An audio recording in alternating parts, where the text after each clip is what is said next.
If you hear the whistle behind you on Deerhorn Trail, don't turn around. This ASMR horror trailhead story means the forest has already claimed you. You're listening to ASMR 404 Found. Don't forget to like, comment, and subscribe. They said the deer stopped running after that summer. The whole valley went quiet. It was like something swallowed the sound itself. I first heard about Deerhorn Trail from an old hiker named Bill, who used to sit at the back booth of a gas station diner off Route 89. He'd been around before the fire, before the kids vanished, before they pulled all the signs out of the ground and pretended the trail never existed. Bill told me never to go up that way, said the whistle would find you. Didn't matter how far you ran, didn't matter how deep you buried your ears under your hands, it would still find you. He said it was the kind of sound that didn't belong to this world. A whistle with no source, no breath, no end. I thought he was just trying to scare me. That kind of campfire talk was common up near the burn scars, but that trail's location scratched at me in a way I couldn't shake. No name on Google Maps, no marked trailhead, just coordinates passed around online like an urban legend. I decided to hike it in late October. The air was dry and brittle with smoke from some nearby prescribed burns. I packed light, brought a windbreaker, a few freeze-dried meals, and a good pair of boots. I parked near the old Forest Service road, just north of Warner Creek. The gravel crunched louder than normal, like it was trying to warn the trees. I was coming. I walked maybe 30 minutes before I found it. A faded wooden arch wrapped in blackened pine needles and old vine. It wasn't a formal trailhead anymore, but the remains of the sign still stood split and leaning. It read Deerhorn in cracked white paint, and beneath that a sentence carved deep into the wood. Do not answer the whistle. The air got heavy right then, thick like I'd stepped through a curtain. I shook it off and kept moving. The trail narrowed quickly, twisting through charred trees that still smelled like ash. Everything around me felt abandoned but not empty, more like the woods were holding their breath. I walked 3 miles in and stopped at a clearing just before the ridge. It was the old ranger lookout site. There were ruins of a cabin, moss-covered stone base, rotten timbers, and a rusted weather vane that clicked slowly in the still air. I set up camp nearby, rolled out my mat beneath a tilted pine. The forest around me hummed with low tension, like something deep in the dirt was stirring. I made a small fire using dry bark. Didn't feel like using my headlamp. The darkness here wasn't normal. It moved, shifted like oil on water. I kept thinking about that warning, do not answer the whistle. Bill said the first time he heard it was right at dusk, a high note in the wind, soft and slow, and always behind you, he said. The kids who disappeared in '79 had heard it, to 2 brothers and their cousin. Never found, only their campsite and 3 sets of footprints leading deeper. All barefoot, I ate my meal in silence, kept checking over my shoulder even though I didn't hear anything, not yet. I laid down just before 9, let the fire die, and stared up through the tree canopy. That's when I heard it, a single whistle, long and flat. Somewhere far off in the woods north of me, my whole body went still. My pulse slowed, like my heart was trying to hear it better. I told myself it was just wind through broken limbs. But then it came again closer, same tone, no rise or fall. Just a steady, breathless note. I sat up, unzipped my pack, and reached for my knife. I didn't believe in ghosts, didn't believe in forest legends. But something about that sound made my spine burn cold. I didn't move all night, didn't sleep. The whistling stopped sometime around 2, but I didn't close my eyes until the first bird sang, and that was the last time I heard a bird in those woods. I woke to stillness. No wind, no rustle, just dead air and distant crackling. Like static crawling through the trees, I packed up fast. No breakfast, no coffee. I just wanted to get out. But the trail behind me had changed. The fallen tree that marked my path was gone. In its place, a circle of stones. And inside that, tiny piles of ash, arranged like footprints. Children's feet, 3 sets, small and bare, pressed into black dust. I turned round and ran the other way, north, deeper into the trail. I told myself I'd loop around, find another service road. But after an hour, I ended up right back at the clearing. Only now the rusted weather vane was spinning fast to fast, and there were small handprints in the ash where I'd slept. I didn't scream, didn't cry. I just whispered, "Who's there?" And the forest answered with a whistle, closer than before, behind me. The whistle behind me didn't fade. It followed soft and slow, like breath sliding across a hollow bottle. I didn't turn, didn't dare. I moved fast but careful, my boots crunching louder than they should. Every step felt like I was disturbing something that had been sleeping far too long. The trees thinned ahead, revealing a small hill topped with what looked like another cabin. Older than the first, unburned, somehow untouched by the fire that had scarred everything else. I ran for it, tore through the brush like it was grabbing at my legs. And when I reached the steps, I heard the whistle again, this time inside my ear, not behind. Not distant, but deep inside, like my skull was its instrument. I stumbled onto the porch. The door was open, hinges rusted and creaking as it swayed the air. Inside, the cabin was colder than the outside, colder than it had any right to be. I crossed the threshold and felt the temperature drop, like I'd stepped into a freezer. The walls were lined with photos, black and white, faded. Some of them had no faces, just blurs where heads should be. Others showed children standing in the woods, always barefoot, always with their backs turned. A single phrase was carved into the wall opposite the fireplace: "Leave your shoes and stay forever."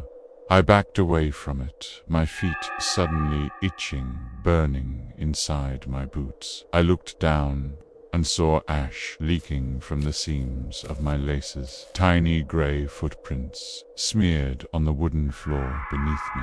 I ran out, without a plan, just raw panic, out of the cabin back into the trees.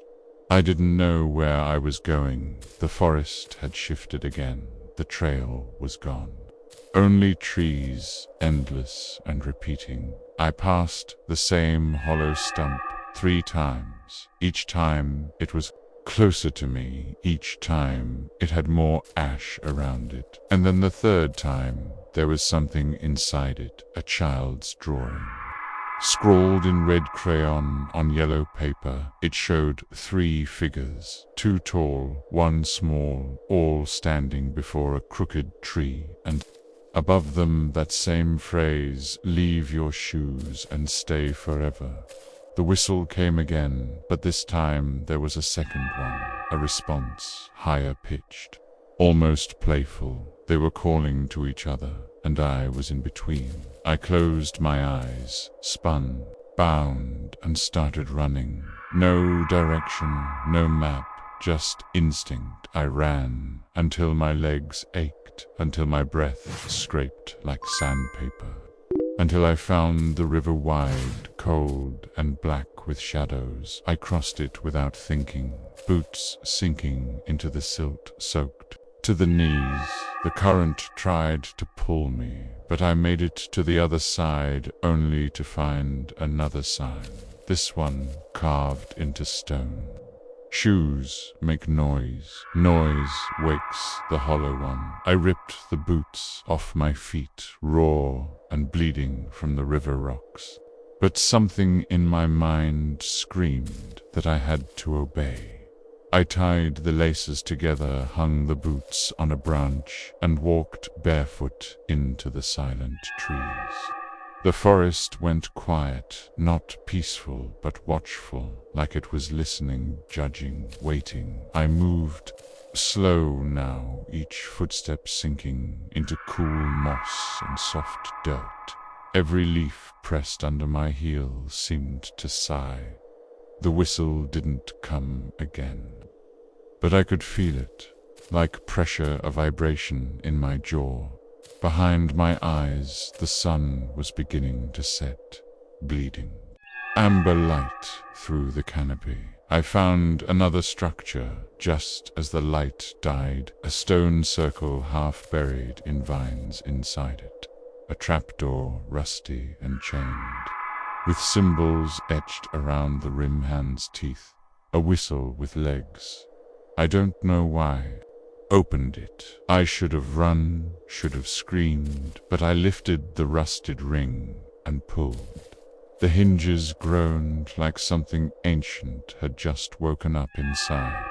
Was a ladder leading down and down and down into darkness that smelled like wet earth. Bent old sorrow I climbed.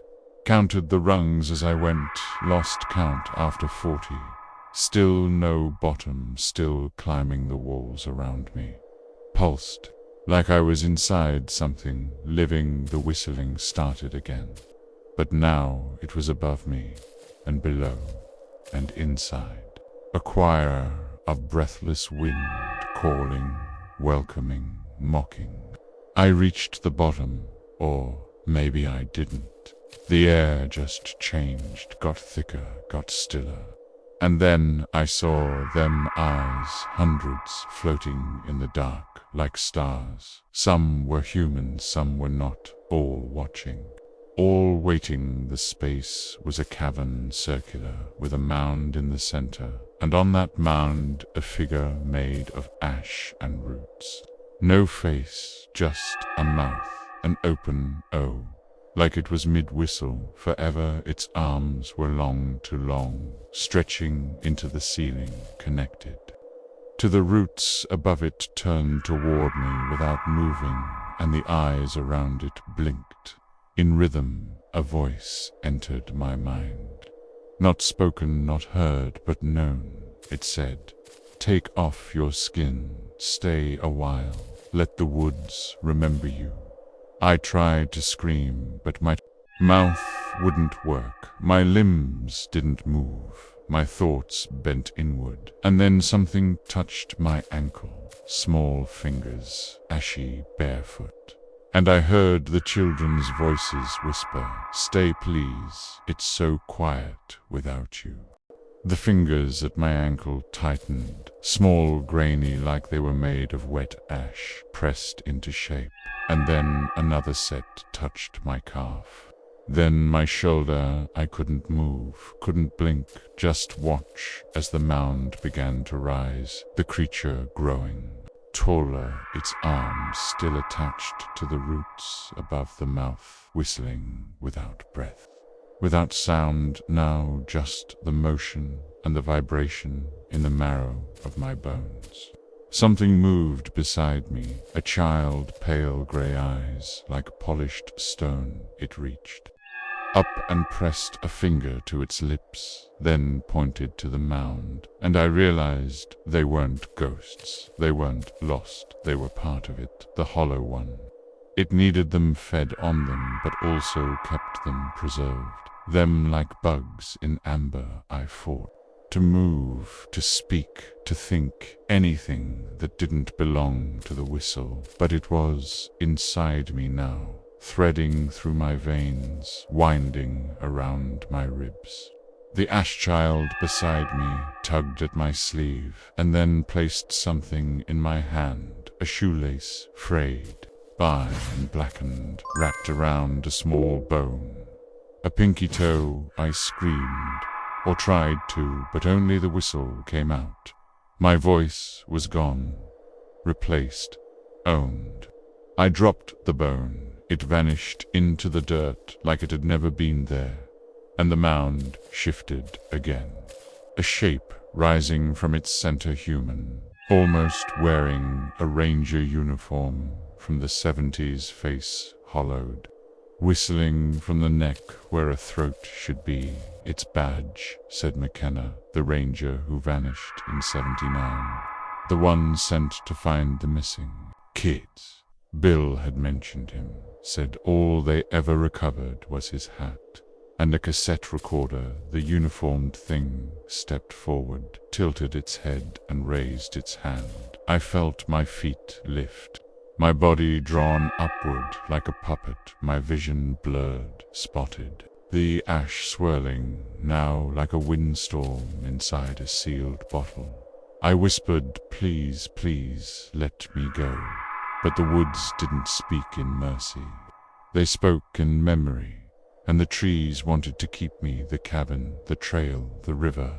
They weren't separate places, they were organs in something larger, a body made of forest, and I was inside it, a parasite, a snack.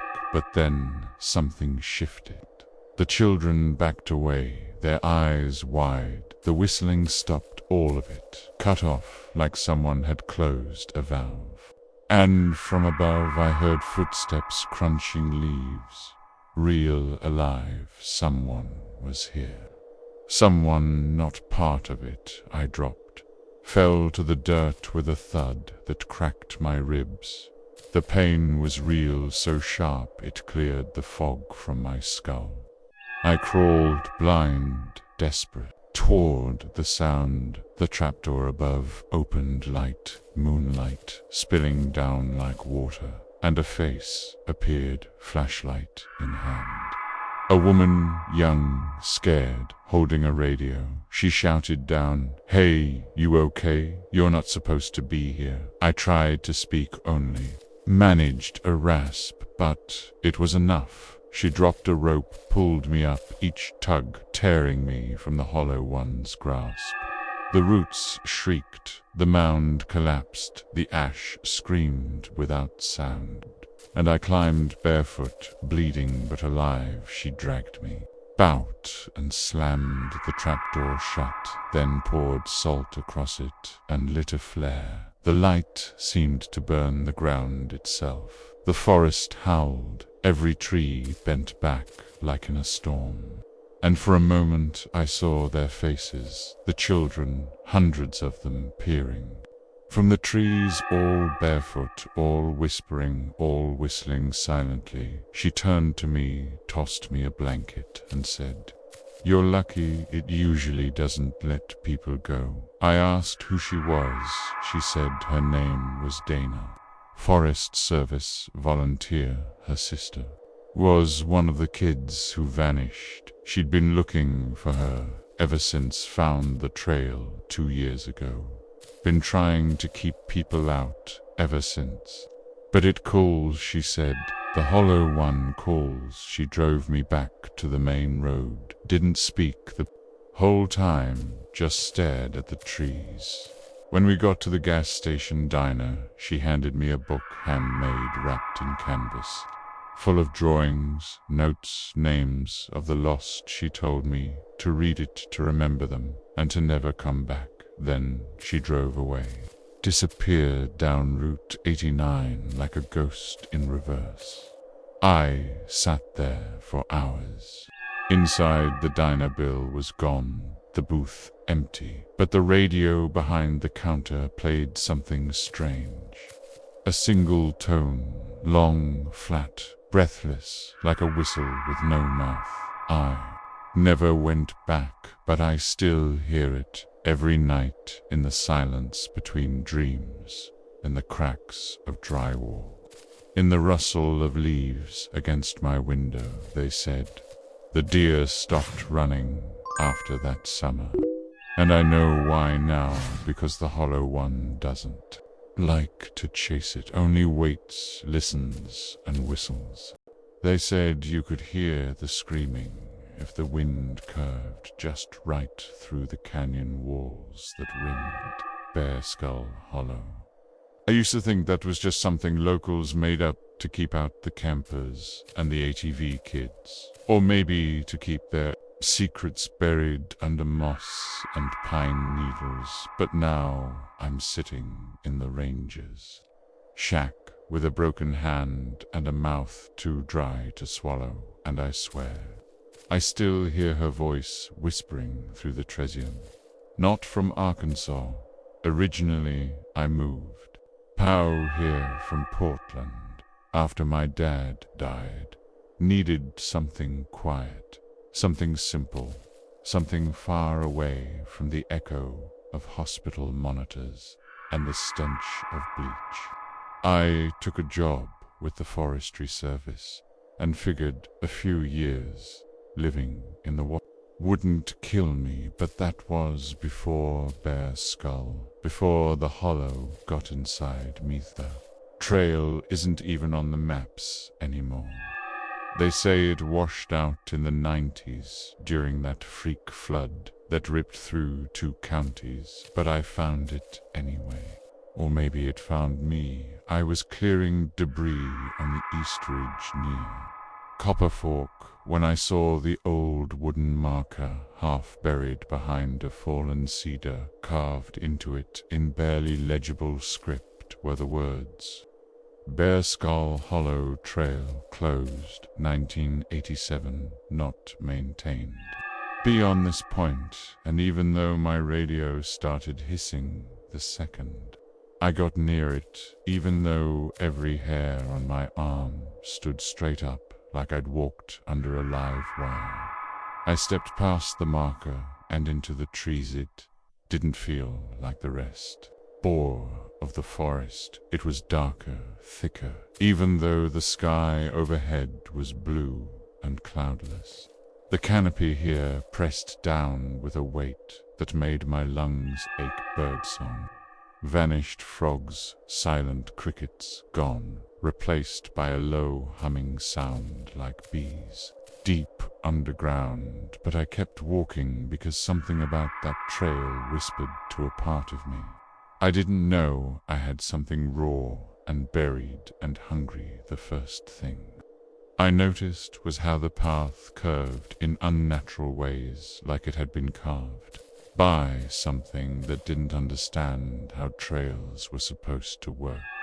No switchbacks, just sharp bends and sudden dips, and every time I thought I was doubling back, I'd glance down and realize my footprints had vanished behind me, like the earth tell you how to was swallowing them whole. And that's when I started seeing the totems hung from branches made of bird bones and strips of hide smeared with what I told myself was rust. They dangled from trees like ornaments, grotesque little effigies with hollow eyes and cracked teeth. One had a human molar tied to it with fishing line, and I told myself maybe it was just some weird hunter's prank, or maybe kids from Mena playing Blair Witch. But none of them looked fresh. They looked old, brittle, like they'd been here decades, but hadn't aged a dye. Turned around after the third one, or at least I thought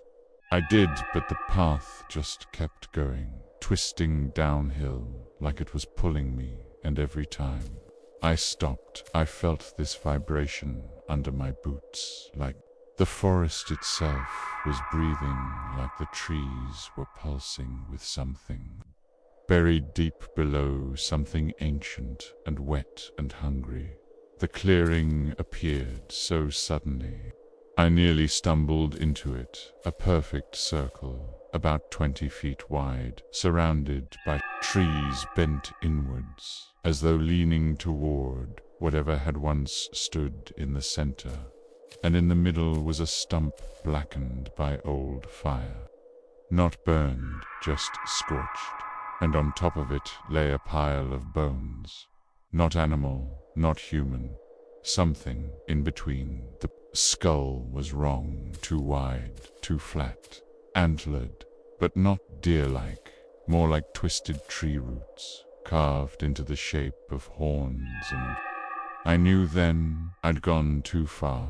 I turned to run, but the forest wasn't the same anymore. It had grown thicker behind me. Trees I hadn't passed before were suddenly here, crowding the path, pressing inward, their bark damp and sweating, their roots writhing like veins, and the sky was gone now, just a ceiling of branches, slick with something that wasn't sap. And I started hearing the chanting low voices just beneath the sound of wind, and they were saying my name. Not yelling, not calling, just whispering my name over and over like a prayer or a curse. I don't know how long I ran. I don't remember falling. I woke up face down in a dry creek bed, mouth full of dirt and hairline fractures in my right wrist and cheek. I should have been dead, or at least concussed, but I felt clear, sharper than ever, and the forest was silent again. No wind, no whispers, just trees, tall and still. And watching, I followed the creek until I hit the old fire road and flagged down. A passing ranger, they said. I'd been missing for days, but it felt like maybe 6 hours tops. I told them I slipped while hiking copper, fork that I hit my head and wandered off. They bought it mostly, but the EMT kept looking at my eyes like she saw something moving in the reflection. I didn't go back for weeks. I couldn't sleep. I kept seeing that skull in my dreams, kept hearing those whispers every time I closed my eyes, but something kept pulling me back like a hook, buried in my gut. And yesterday I went again. I didn't tell anyone, just grabbed my gear and left at dawn. And this time I brought a shovel.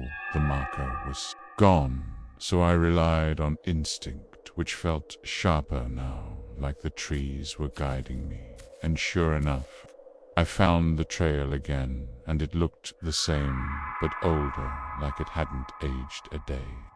But somehow knew me, recognized me, and the forest welcomed me back. I dug at the stump for hours. The soil was soft and wet despite the dry weather, and I kept hitting bones, small at first, then longer, thicker, more human. And then I found the cloth, a scrap of red flannel, like the shirt my dad used to wear when we camped in Oregon. And I found the ring, the same one my sister wore the day she disappeared on Mount Hood back in 2002 when I was 10, and too scared to tell anyone we'd gone off trail. The forest took her, and somehow it brought me here, and it wants me to remember him. Not supposed to leave Bear Skull. Hollow wants me to stay, and now I can't tell what's mine and what's borrowed. The voice in my head says this is home now. Says I was always part of the Hollow, just a piece that wandered off and came back broken. The rangers won't let me back in. They locked the roads, said the heat waves too dangerous, said the fire risk is high, but I see the truth behind their eyes. They know what's in the Hollow, they've always known, and now that it's awake, they're trying to keep it quiet, but it's too late because the trees are moving again, and last night something knocked on my window 3 times, even though I lived 20 miles from the trailhead, and this morning my boots were covered in red mud. I didn't remember putting my boots on, but there they were, streaked with red mud and moss tucked into the laces, the same kind that grows along the hollows' creek beds, and my hands were sore like I'd been digging again, even though I hadn't left the cabin, at least not that I remembered, and that's when I saw it, the mark right above my collarbone, a shape like an eye, but carved into the skin. Not deep, just enough to scab and pulse when I breathed, and when I looked closer, I saw it had 3 lashes pointing downward like roots, and I swear I could feel it blink when I looked at it in the mirror, like it was alive, like it was watching me from the inside out. I packed a bag without thinking, didn't even question it. Food, water, flashlight, but no compass. Not this time, because last time it spun in circles, even when I laid it on a rock, and I figured the hollow didn't like to be tracked, and this time I wasn't going to fight it. I was going back because I needed to know why it chose me. The sky was gray when I left. The air smelled like wet coins and thunder, and the dirt roads were soft under the tires, like they didn't want to hold weight, like they were trying to pull me down before I even got to the tree line. But I made it through and parked behind the old ranger's station, the one that burned in '96. Only the chimney still stands, a black tooth in a field of ash, and as soon as I stepped out, the wind stopped. Total silence. Not even bugs, not even breath, and the smell of pine was gone, replaced with something coppery and sweet, like decay and sugar and I knew I was Baxter.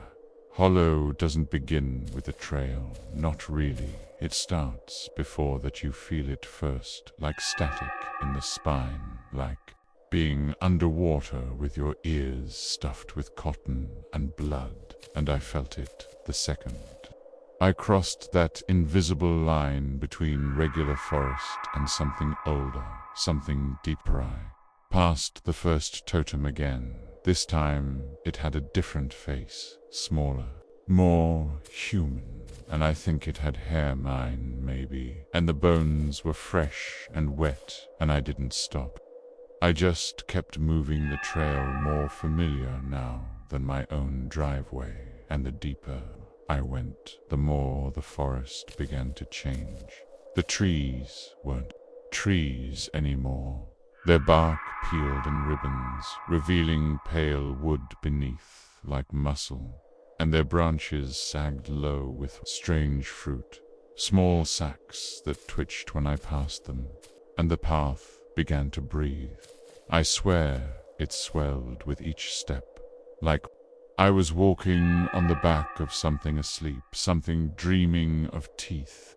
That's when I saw her again, the girl from my dreams, the one who used to sing to me when I was a kid, before I forgot her face, before she was pulled under the current, the banks of Mt. Hood. And now she stood in front of me wearing the same soaked jeans, the same torn yellow windbreaker, her eyes too wide, and her mouth moving, but no sound coming out, and I knew she wasn't real. But I reached for her anyway, and the second I touched her, she dissolved into a cloud of flies that poured into my mouth and eyes and ears, filling me with the sound of screaming. Only it wasn't hers, it was Minai. Ran again, or thought I did, but the trail had changed no longer. Dirt, and pine needles, but slick stone and something pulsing beneath like skin, and I slipped more than once, cutting my hands on jagged edges that felt like ribs, and the air was hot now like furnace, air like exhale from something massive and ancient and angry. And then the sky opened a hole, not in the clouds, but in the trees. A black moor where light should be, and in the center of the clearing was the stump. Again, only this time it was gone, the wood replaced by flesh and bone. A twisted altar of antlers and sinew, and atop it sat the skull, not the fake one, not a carving, but the real one. Enormous eyes, still wet sockets deep and black and full of stars. And it turned when I entered, and I felt it see me, not just my body, but everything I was. Every mistake, every lie, every buried thought, and I dropped to my knees, because I knew then that the hollow was not a place. It was a god. It had lived here before the trees, before the rivers, before language, and it had slept until something woke it. Maybe the flood, maybe the bones, maybe the whispers. And now it needed a vessel. And I had been chosen not because I was special, but because I was broken. And I screamed, not in fear, but in understanding. Because I remembered the dreams, the songs, the voices I'd heard as a child. The way the forest used to call to me when no one else would listen. And now I knew why, because I was born in the hollow. Don't remember what happened next. I only know I woke up in the ranger's shack again 3 days later, covered in black sap and something else, something that moved when the EMT tried to clean it. And they said I'd been found outside the station, face down in the mud, muttering in a language no one understood, and the mark on my chest had spread now, curling down my ribs like vines made of ink and blood. They sent me for psych evaluation, said I was dehydrated, said it was trauma hallucinations, but I know better. I know the hollow sent me back to prepare, and last night I got a letter. Slid under my door, no stamp, no return address, just 5 words burned into old paper. Wants you to return. The letter smelled like burnt hair and old cedar, and when I picked it up, my fingertips blistered like the words had been seared into the paper by heat, not ink. And I didn't even hesitate. I packed my bag in silence, took only what I needed, and clocked the cabin behind me, not because I planned to come back, but because I didn't want anything following me out again. The roads were worse this time, the trees closer than they had any right to be, leaning across the dirt like arms trying to block my path. And I drove fast, knowing that if I'd stopped, if I hesitated for even a moment, they'd close around me, and I'd never leave. And when I reached the old fire road, I saw it again, the marker that had vanished weeks ago, now standing upright, carved with new words, you belong to it. Now the wind didn't blow, the birds didn't sing, and the trail looked exactly the same. But I could feel the difference in my bones, like a storm just behind my eyes. And I stepped forward, because that's what the hollow wanted, and what the hollow wants. It takes this time. The totems were gone, replaced with something worse. Pale figures in the trees, thin and tall with arms too long and no faces, just raw skin pulled tight over bone. And they watched without eyes, and they followed without sound, and I felt their breath on my neck every time I blinked. The trail narrowed, coiling tighter and tighter, until it was barely wide enough for my shoulders, and the trees pressed close, and the smell of rot paw was thick like meat left in the sun, and the forest began to hum, not with insects or wind, but with voices low and layered, like dozens of mouths, speaking at once, all saying the same word. I dropped my flashlight somewhere around the place where the path dipped into the hollowed basin, and I didn't stop to pick it up because I didn't need it, not anymore. My eyes had changed. I could see in the dark now, not with light, but with something else, something deeper, and I realized the hollow had been feeding me since the beginning, shaping me, molding me into what it needed, and I had accepted it without even knowing them. Clearing wasn't empty this time. It was full of people, dozens, maybe hundreds, all standing silent, all staring at the altar, and each one wore the same blank expression, mouths slightly open, eyes wide with devotion, and their skin was marked like mine, carved with symbols that bled slow and steady, and they didn't speak, but I could hear them inside my head whispering, in unison, telling me it was time, telling me I had earned my place. The altar was different too. Larger, more alive, pulsing with heat and light, and the skull sat atop it like a crown, and when I stepped forward, it turned to face me again, and I dropped to my knees without being told, and the forest roared, not with sound, but with pressure, like the air had thickened into syrup, and I could barely move, and the voices filled my head until I couldn't hear my own thoughts anymore, and the ground opened beneath. The altar, a staircase of bone, led down into darkness, and I descended without question, because that was the only way, and the deeper I went, the warmer it got, until I was sweating blood, and the walls pulsed like lungs, and the ceiling dripped with something thicker than water, and the chanting grew louder, until it was the only thing I could hear, the only thing I could think.